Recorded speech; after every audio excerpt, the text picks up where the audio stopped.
నగరం కానివ్వండి, కేతన్పల్లి, ఈ రామకృష్ణాపూర్, ఈ మున్సిపాలిటీ, ఈ అల్లూరు సీతారామనగర్, మందమర్రి, ఇవన్నీ కూడా మనకు ఇండస్ట్రియల్ ఏరియా. మనకు సింగరేణి తల్లి ఉంది, దాంతోపాటు సిమెంట్ ఫ్యాక్టరీలు ఇవన్నీ ఉన్నాయి. దీంతో వివిధ రాష్ట్రాల ప్రజలు బతుకు తెరువు కోసం వస్తారు. వాళ్ళతో పాటు దొంగలు కూడా వస్తారు. ముఖ్యంగా రైల్వే ట్రాకు, రైల్వే మనకాంచి భారతదేశం మొత్తాన్ని కలిపే రైల్వే ట్రాక్ ఉంది. ఇక్కడ ఒక్కసారి దొంగతనం చేసుకురంటే వెళ్ళిపోతారు. ఆ దొంగతనం చేయడానికంటే ముందు వాళ్ళు రెక్కి నిర్వహిస్తారు. ఈరోజు మధ్యాహ్నం ఏం చేస్తారు, నైట్ దొంగతనం జరగాలంటే ఈ ఇల్లు ఏ తాళం ఉందనే చూసుకుంటారు, ఎడబోయరు అనేది. ఆ సమయంలోనే ఇక్కడ ఉన్న షాప్ ముందట ఉండొచ్చు, చెట్టు కింద ఉండొచ్చు, మీరు పని చేసుకుంటూ ఉండొచ్చు, కానీ ఒక కన్నేసి ఉంచాలి. ఎవరి ఇల్లు, ఎక్కడోళ్ళు, ఎందుకు తిరుగుతున్నారు, ఏమిటి. మీకు డౌట్ వస్తే వెంటనే 100 నెంబర్, అందరికి ఫోన్లు ఉన్నాయి, 100 100 నెంబర్కి ఫోన్ చేస్తే మా బ్లూ కోల్ట్ వస్తారు. సార్ ఇక్కడ కొద్దిగా తిరుగుతున్నారు చూడండి అని అంటే అప్పుడు వెతుకుతారు. నైట్లో కూడా ఏదైనా అనుమానాస్పదం ఉందంటే నైట్ కూడా ఖచ్చితంగా ఇటు side blue Colt beat run చేస్తారు. రెండవది, ఇంటి కిరాయికి ఇస్తున్నారు. ఇంటి కిరాయికి ఇచ్చినప్పుడు ఇవ్వండి, కాదంటలేము, కానీ ఆధార్ కార్డు మీరే చూసుకొని ఆధార్ కార్డు ఇచ్చిరనంటే కొన్ని వాళ్ళు జిరాక్స్ చేసి డూప్లికేట్ ఆధార్ కార్డులు ఇస్తారు. కాబట్టి పోలీస్ స్టేషన్కి వచ్చి మా ఇంట్లో ఈయన ఉన్నాడు ఇది అని అంటే మా బ్లూ కోల్ట్లే వస్తారు. లేకపోతే 100 డైల్ కాల్ చేసి మా ఇంట్లో పలానా ఆయన ఉన్నాడు, ఒకసారి రండి సార్ అని అంటే మీరు లొకేషన్ షేర్ చేస్తే మా వాళ్ళే వచ్చి ఎంక్వైరీ చేసుకొని వెళ్ళిపోతారు. అది మీరు ఇప్పుడు చేయాల్సింది. మూడో పాయింట్ ఏంటంటే, ఇప్పుడు బైక్స్ ఉన్నాయి, వెహికల్స్ ఈ మధ్య కాలంలో అన్నీ చెక్ చేయండి ఇప్పుడు. ఓకే, అందరు ఏంది 10,000కు బండి ఇస్తారు అని చెప్పేసి ₹1,00,000 బండిని 10,000కు కొంటురా లేదా? ఎవరు అనామకుని కాడ కొంటారు. అదేం బండి అయి ఉంటుంది చెప్పండి? 10,000కి ఎవడన్నా ₹1,00,000 బండి ఇస్తాడా? కాగితం ఇయ్యాడు కదా. ఏం బండి ఇస్తాడు? దొంగతనం చేసిన బండి ఇస్తాడు. మళ్ళీ తర్వాత ఎక్కడనో దొరుకుతాడు వాడు, లేకపోతే ఆ బండి దొరుకుతుంది, కాగితాలు ఉండవు. అప్పుడు ఎవరిని అరెస్ట్ చేస్తాము? మిమ్మల్ని కూడా అరెస్ట్ చేస్తామా లేదా? కాబట్టి బండ్లు కరెక్ట్ ఓనర్ దగ్గరనే తీసుకోవాలి, ఫామ్ 29 నింపించుకోవాలి, తర్వాత మీ పేరు మీదకి మార్పించుకోవాలి. దాంతోపాటు ఇన్సూరెన్స్ ఇన్సూరెన్స్కి ₹2,000 కంటే ఎక్కువ కాదు. రేపు మీ భార్య పిల్లలు తీసుకొని మీరు రోడ్డు అమ్మటి వెళ్తున్నారు, దురదృష్టవశాత్తు గుంట వచ్చింది కింద పడ్డారు, లేకపోతే పంది అడ్డం వచ్చింది కింద పడ్డారు, చనిపోయినారు అనుకోండి, పిల్లలకి ఏమన్నా వస్తుందా? ఇన్సూరెన్స్, డ్రైవింగ్ లైసెన్సు, బండి కాగితం, ఈ 3 ఉంటేనే వస్తుంది. వేరే వాళ్ళు సరే మీరు పోయి వేరే వాళ్ళ గుద్ది వాళ్ళు చనిపోతే వాళ్ళ కుటుంబం కూడా రోడ్డు పడతారు. నేను అట్లా అంటలేను, మీకు ఏదైనా జరిగినా చేస్తే ఎంత ప్రమాదమో. వాళ్ళు రేప్ అండ్ మర్డర్ వాళ్ళు ఆ టైంలో ఏ సమయంలో చేసిర్రో, ఎందుకు చేసిర్రో ఇప్పుడు ఇక్కడున్న ఆఫీసర్లు మాకు ఎవరికి తెలియదు, అవునా? కానీ ఒక్కసారి రౌడీగా ఒక్కసారి పోలీస్ రికార్డులకు ఎక్కితే అది ఎట్లుంటుంది? పోలీస్ స్టేషన్ రికార్డు ఉంటుందా ఉండదా? ప్రతి ఆఫీసర్ వస్తారు. ఇప్పుడు నైట్లో పిలుస్తాము, రేపు పిలుస్తాము, అది చట్టం కల్పించిన పరిస్థితి. సో ఇక్కడ ఉన్న యూత్కి అందరికి చెప్తున్నాను, ఆవేశపడి ఎవరో దోస్తు కాల్ చేస్తాడు, పలానా కాడ దావత్ ఉంది రారా అని, లేకపోతే బర్త్డే పార్టీ అని ఈ మధ్యన హైవే మీద ఇప్పుడు మన బ్రిడ్జ్ మీద చేస్తున్నారు, నేను మొన్న పోయేటప్పుడు చూశాను. అది చేస్తుంటారు, రమ్మని అంటారు.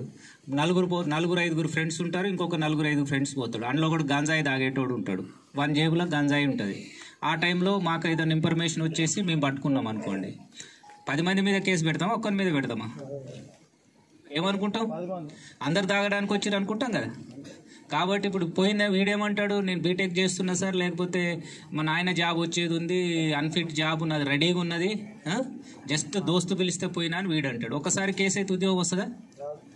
బీటెక్ చేసి వస్తుందా? నీకు పాస్పోర్ట్ వస్తుందా? ఏది రాదు. ఈవెన్ ప్రైవేట్ జాబ్ వస్తుందా? వాచ్మెన్ జాబు వస్తుందా? రాదు. ఎందుకు?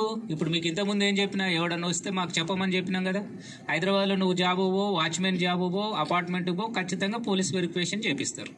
ఏ జాబ్ రాదు, జీవితం మొత్తము సర్వనాశనం అయిపోతుంది. ఇక్కడ వాడేం తప్పు చేయలే, కానీ సావాసం తప్పు చేసింది.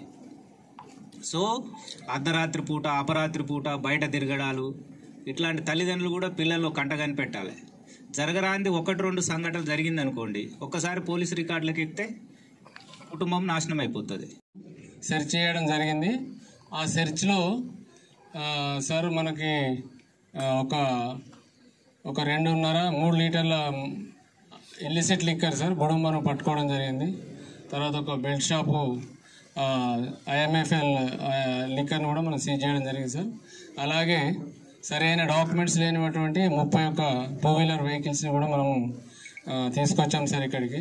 సో ఈ కమ్యూనిటీ కాంటాక్ట్ ప్రోగ్రామ్ యొక్క ముఖ్య ఉద్దేశం ఏంటంటే ఈ మీతోటి సంబంధాలు నెలకొల్పుకోవడము, తర్వాత మీ యొక్క సెక్యూరిటీకి, ప్రజల యొక్క భద్రత కొరకే మనము ఈ యొక్క కాంటాక్ట్ ప్రోగ్రామ్ 15 రోజులకు ఒక్కసారి ఒక ఏరియాని కవర్ చేస్తూ ఈ పోలీస్ స్టేషన్ పరిధిలోని అన్ని ఏరియాలని ఇట్లా సెర్చ్ చేయడం జరుగుతుంది.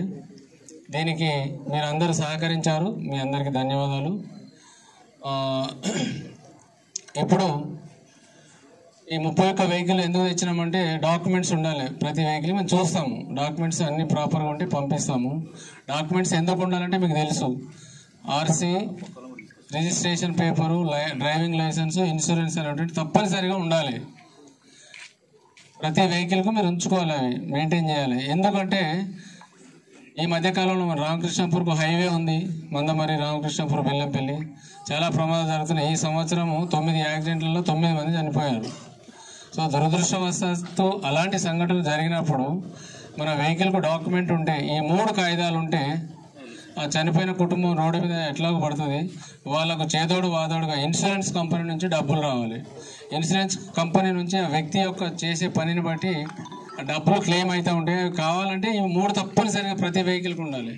ఇన్సూరెన్స్, ఆర్సీ, డ్రైవింగ్ లైసెన్స్ ఉండాలి. కాబట్టి అందరూ అవి ఒకవేళ ఇప్పుడు లేకున్నా కానీ తక్షణమే ఆ 3 పేపర్లు ఉంచుకోవాలి. మీరు ఎవరైనా డ్రైవింగ్ లైసెన్స్ ఇబ్బంది ఉంటే మాకు చెప్పండి, మేము ఇప్పిస్తాం.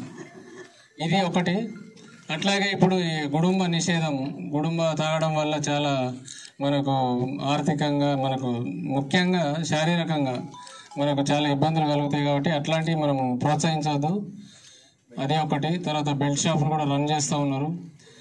అలాగే మన దగ్గర ఇప్పుడు ఒకటి యాక్సిడెంట్ల గురించి మనం చెప్పడం జరిగింది. ఇప్పుడు కొన్ని బ్యాడ్ హ్యాబిట్స్ ఈరోజు యువత ఈ గంజాయి, ఆల్కహాల్ తాగడం, వీటితోటి బాగా ఖరాబ్ అయిపోతున్నారు.